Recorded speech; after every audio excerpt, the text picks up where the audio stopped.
everyone and welcome back to Dolphin Headhunters. My name is Harpreet Gaba and I'm here to solve a major problem of IELTS listening, that is IELTS MCQs.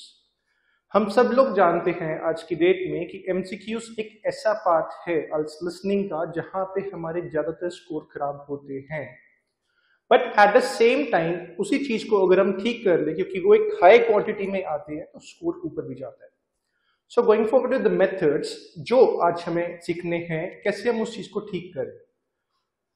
कहा जाता है कि when it come to IELTS listening MCQs हमें काफी कुछ read करना पड़ता है plus at the same time audio के ऊपर फोकस करना पड़ता है, जिसकी वजह से हमारा फोकस काफी डेविएट होता है, काफी डाइवर्ट होता है. पर अगर हम उस चीज को थोड़ा कंट्रोल कर लें काफी स्कोर हमारा ऊपर भी जाएगा ऑब्वियसली.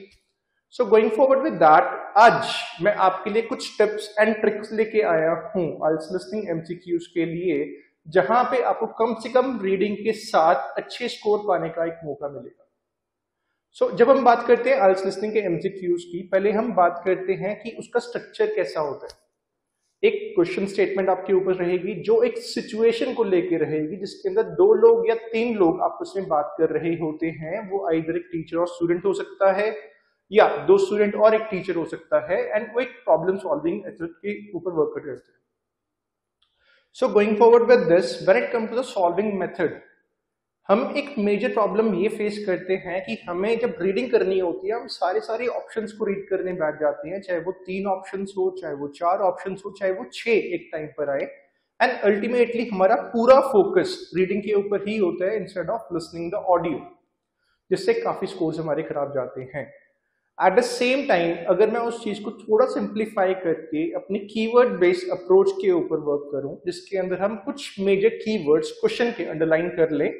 जिससे हमारा क्वेश्चन अंडरस्टैंड हो सकता है, एंड उस क्वेश्चन की जो मेजर नीड है हम पिक कर लें in the form of keywords, तो हमें उसकी ऑप्शंस को रीड नहीं करना पड़ेगा, जिससे हमारा काफी प्रॉब्लम सॉल्व हो जाएगा. So when it come to the keyword understanding, पहली चीज तो आती है कीवर्ड होता क्या है. अगर एक आपको क्वेश्चन दिया गया है जिसके अंदर एक मेन कंसर्न किसी चीज को लेके है, फॉर एग्जाम्पल किस रीजन की वजह से टॉम ने उस जगह को छोड़ा, तो यहाँ पे जो मेन कीवर्ड है रीजन एंड उस जगह को छोड़ा, इसके ऊपर हमने अंडरलाइन करना है एक बार, एंड फोकस करना है कंप्लीटली ऑडियो के ऊपर instead of the options which are enlisted over there. Reason behind this is वो 4 या 3 या 6 की 6 ऑप्शंस की बात करने वाले हैं एक सीरियल ऑर्डर के अंदर या मिक्स मैच ऑर्डर के अंदर. सो अगर हम उन ऑडियोज के ऊपर पूरा फोकस करेंगे instead of the options which are there, certainly हमारा काफी हद तक इंप्रूवमेंट आएगा, जिसके अंदर हमें रीडिंग कम से कम करनी पड़ेगी एंड हमारा complete focus will be on the reason which we have underlined and the audio. So going forward with this, अगर हम बात करें इस तरीके की, हम लोग करेंगे क्या,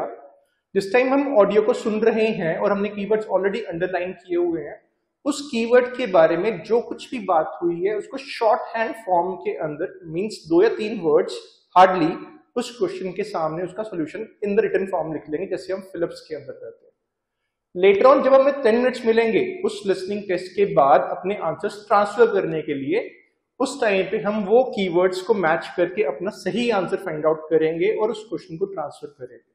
जिससे हमारा काफी हद तक काम आसान हो जाएगा.